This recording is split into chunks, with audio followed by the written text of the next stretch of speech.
जय माता रानी दोस्तों, स्वागत है आप सभी का आपके अपने चैनल शिव साधना मार्गदर्शन में। बहुत बहुत स्वागत है। माँ भगवती दुर्गा की कृपा आपके और आपके समस्त परिवार पर सर्वदा सर्वदा बनी रहे।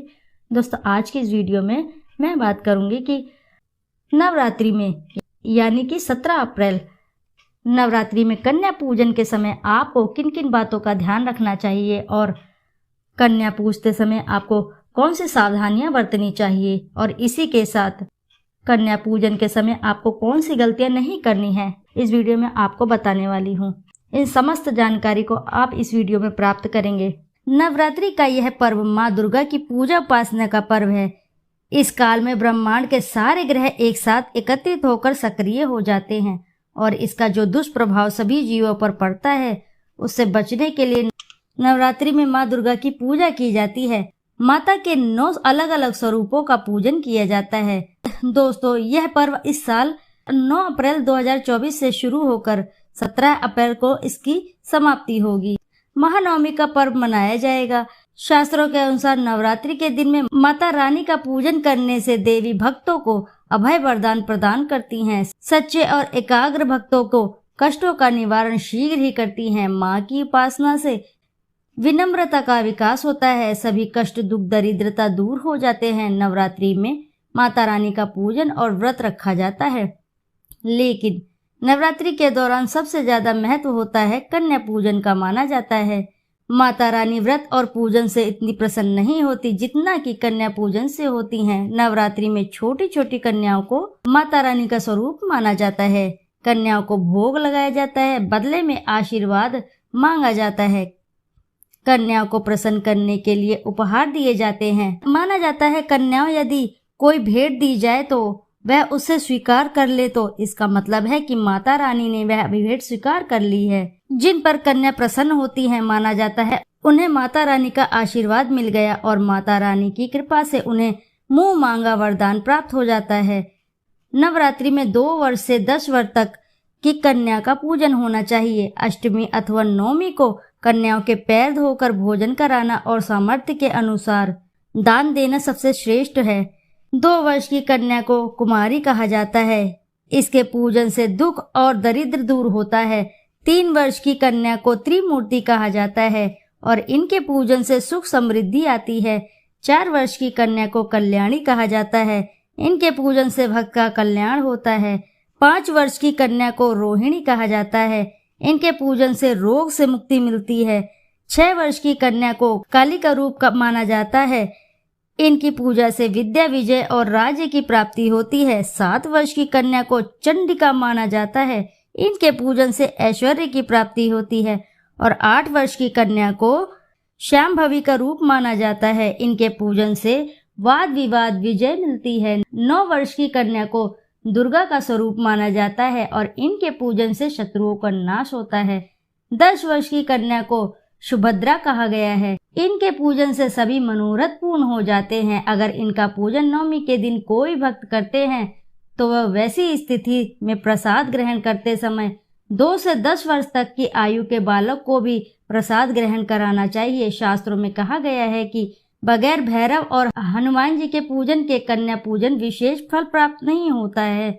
बालक हनुमान जी का स्वरूप होते हैं। वर्तमान परिस्थितियों में नवरात्रि के दौरान कन्या पूजन करना इतना सुरक्षित नहीं है, लेकिन जैसा कि शास्त्रों में वर्णित है, कन्या पूजन के बिना, कन्याओं का आशीर्वाद के बिना नवरात्रि के व्रत और पूजन अधूरे रहते हैं।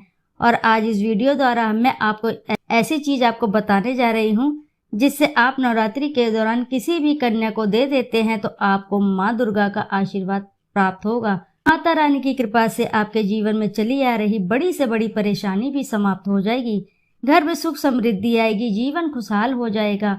आगे बढ़ने से पहले दोस्तों, आपसे एक छोटी सी रिक्वेस्ट है, यदि वीडियो आपको अच्छी लगी है तो वीडियो जरूर लाइक करें और साथ ही चैनल को सब्सक्राइब करें और एक बार अपनी सच्ची श्रद्धा से कमेंट बॉक्स में जरूर लिख दें, जय माता भगवती दुर्गा की जय। दोस्तों, नवरात्रि में माँ की कृपा प्राप्त करने के लिए नवरात्रि के किसी भी दिन स्नान करके स्वच्छ वस्त्र धारण करें। एक पानी वाला जटा वाला नारियल लेकर उसे पानी से अच्छे से साफ कर लें और एक थाली में रख लें। माता के सामने एक शुद्ध घी का दिया जलाएं, सुगंधित धूप बत्ती जलाएं। यदि आपने अखंड जोत जलाई रखी है तो अलग से दिया जलाने की आवश्यकता नहीं है। माता रानी को कुमकुम से तिलक करें, फलों की मिठाई का भोग लगाएं, फिर उसके बाद उसी कुमकुम से जटा वाले नारियल पर एक स्वास्तिक चिन्ह बनाएं। इस नारियल को माता रानी के चरणों में अर्पित कर दें। फिर भगवान श्री गणेश और नव दुर्गा को प्रणाम करें। आपकी जो भी समस्याएं हैं वह माता रानी के समक्ष रखें और उन समस्याओं को दूर करने की प्रार्थना करें और अपनी मनोकामना माता रानी से कहें।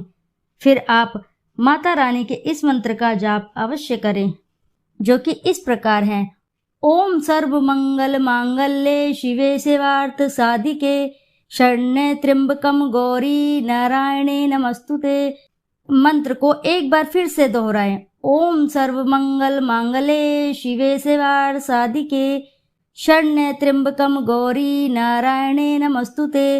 इस मंत्र का अभिप्राय है, सब प्रकार के शुभ करने वाली मांगल्य माता आप कल्याणकारी, सब मनोरथों को पूरा करने वाली हैं। आप शरण ग्रहण करने योग्य और त्रिकालदर्शी तथा वर्तमान भूत एवं भविष्य को प्रत्यक्ष देखने वाली हो। हे नारायणी, आप सब में व्याप्त हैं, आपको नमस्कार है। इस मंत्र का जाप करने के बाद आप माता रानी के इस मंत्र का जाप 108 बार करें। मंत्र है ओम ऐम ह्रीं श्रीं चामुंडाय मुच्च। ओम ऐम ह्रीं क्लीं चामुंडाय मुच्च। यह माता रानी का नवाण मंत्र है। माँ दुर्गा दुखों का नाश करने वाली देवी हैं, इसलिए जब नवरात्रि में उनकी पूजा उपासना और श्रद्धा से की जाती है और उनकी नव शक्तियाँ जागृत होकर ग्रहों को नियंत्रित कर देती हैं, जिससे जीवों का कोई अनिष्ट नहीं हो पाता। माँ दुर्गा की इन नव शक्तियों को जागृत करने के लिए माँ दुर्गा के नवाकरण मंत्र का जाप किया जाता है। नव से अभिप्राय है 9, अरण से अर्थ है अक्षर होता है, अर्थात 9 अक्षरों वाला मंत्र है। नवरात्रि में समस्त भक्तों को इस मंत्र का जाप अवश्य ही करना चाहिए। इस मंत्र का जाप करने से माता रानी की कृपा से सभी कष्टों से छुटकारा मिलता है। मंत्र का जाप करने के पश्चात आप नारियल को अपने हाथों में उठाएं, नारियल को अपने मस्तक से लगाएं और माता रानी से हाथ जोड़कर प्रार्थना करें। हे माता रानी, इस कन्या को आपका रूप मानकर हम कन्या को यह नारियल अर्पित कर रहे हैं। आप कन्या रूप में हमारे द्वारा अर्पित किए गए इस श्रीफल को स्वीकार करें। अब इस श्रीफल को किसी भी कन्या को अर्पित कर दें। इस बात का ध्यान रखें कि यह नारियल आपका 10 वर्ष की कन्या तक को ही अर्पित करना है, क्योंकि 10 वर्ष तक की कन्या को ही माता रानी का स्वरूप माना जाता है। फिर कन्या के पैर छूकर उनसे आशीर्वाद अवश्य लें। मान्यता है कि नवरात्रि में कन्या को श्रीफल देने से आपको आपके अच्छे कर्मों का फल 10 गुना होकर वापस मिलता है, जो माँ लक्ष्मी को अति प्रिय है। कन्या को श्रीफल देने से घर में सुख समृद्धि आती है। नव दुर्गा की कृपा से बड़ी परेशानियां दूर हो जाती हैं, मनचाहा वरदान प्राप्त होता है। नवरात्रि में कन्या को श्रीफल देना बहुत ही अत्यधिक शुभ फल माना जाता है। मान्यता है कि कन्याओं के द्वारा ग्रहण किया गया श्रीफल सीधे माता रानी द्वारा स्वीकार कर लिया जाता है। इससे घर में संपन्नता बढ़ती है। माँ लक्ष्मी की कृपा से घर में धन धान्य के भंडार भरते हैं। हो सके तो आप श्रीफल के साथ कुछ रुपए भी आप कन्या को जरूर दें। नवरात्रि के दौरान कन्या को रुपया देना बहुत ही शुभ माना जाता है। ऐसा करने से माँ लक्ष्मी आप पर प्रसन्न होंगी और आपके घर धन धान्य से भंडार भर देती हैं। दोस्तों, इसी के साथ नवरात्रि में आपको ये कार्य आप किसी भी दिन कर सकते हैं, परंतु उससे पहले स्नान आदि करने से पूजन अवश्य ही करें। माता रानी का पूजन करने के पश्चात ही कन्या को यह भेंट अवश्य दें। मासिक धर्म के दौरान महिलाएं यह कार्य बिल्कुल ना करें, क्योंकि यह भेंट आप कन्या को माता रानी का स्वरूप मानकर दे रहे हैं। नवरात्रि व्रत में पूजन से भी ज्यादा महत्वपूर्ण कन्या पूजन रखता है, इसलिए नवरात्रि के दौरान भूल कर भी किसी भी कन्या का अपमान न करें। नवरात्रि के दौरान आपके घर आई कोई भी कन्या हो या फिर कोई भी जरूरतमंद व्यक्ति खाली हाथ ना जाए। तो आइए दोस्तों, जानते हैं कि कन्या पूजन के दिन आपको क्या गलती नहीं करनी है और किन किन बातों का ध्यान रखना चाहिए। दोस्तों, इस बात का ध्यान रखें कि कन्याओं के घर में आने के बाद उन्हें सीधे तौर पर भोजन ग्रहण करने के लिए ना बैठाएं। पहले उनके पांव अपने हाथ से धोएं और हल्दी, कुमकुम और चावल से टीका करें। उसके बाद उन्हें पूर्व दिशा की ओर मुख करके साफ सुथरा आसन पर बैठाना चाहिए। फिर कन्या को खीर, पूड़ी, सब्जी, हलवा, चना परोसे इस बात का ध्यान रखें कि कन्या को भोजन के लिए जबरदस्ती नहीं करना चाहिए। वे जितना खा पाए उन्हें आदर पूर्वक उतना ही खाना खिलाना चाहिए। उन्हें पैर धोकर बैठाना चाहिए। उनके पैर को स्पर्श करके, माथे पे स्पर्श करके आपको बैठाना चाहिए। उनको आसन पे बैठाना चाहिए। उपहार में उन्हें आपको कुछ देना भी चाहिए। उन्हें उपहार में जैसे कि आप फल, चुनरी या मिठाई या कोई एक बर्तन भी दे सकते हैं। अगर आपका सामर्थ्य ना हो तो आप इनमें से कोई सी भी एक चीज दे सकते हैं। उपहार देने के बाद उनके पैर छूकर उन्हें द्वार तक सम्मान पूर्वक विदा करके आएं।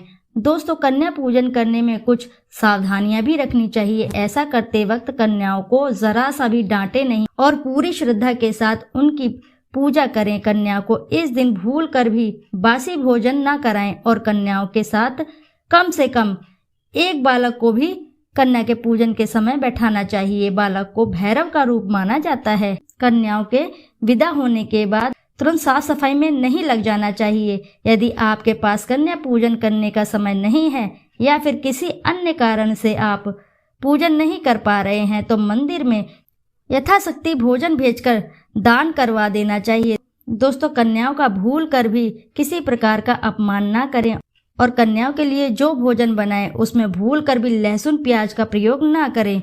इसके अलावा कन्याओं को भोजन करवाने से पहले भोजन को जूठा ना करें। कन्या पूजन में कन्याओं के साथ गलती से भी भेदभाव ना करें। इस बात का आपको विशेष ध्यान देना है, अन्यथा माता आपके इन कर्मों से, इन कार्यों से रुष्ट हो सकती हैं। आपके इन कार्यों से माता दुर्गा रुष्ट हो सकती हैं। आपकी श्रद्धा भक्ति का कोई फल आपको प्राप्त नहीं होगा। यदि आप इस तरह की गलती करते हैं तो विशेष ध्यान रखें। तो दोस्तों, आशा है कि जानकारी से आपको लाभ अवश्य ही प्राप्त होगा। यदि जानकारी आपको अच्छी लगती है तो वीडियो ज़रूर लाइक करें और साथ ही चैनल को सब्सक्राइब करें और एक बार अपनी सच्ची श्रद्धा से कमेंट बॉक्स में जरूर लिख दें, जय माँ भगवती दुर्गा की जय। फिर मिलते हैं आपसे ऐसे ही किसी नई जानकारी के साथ। जब तक के लिए नमस्कार।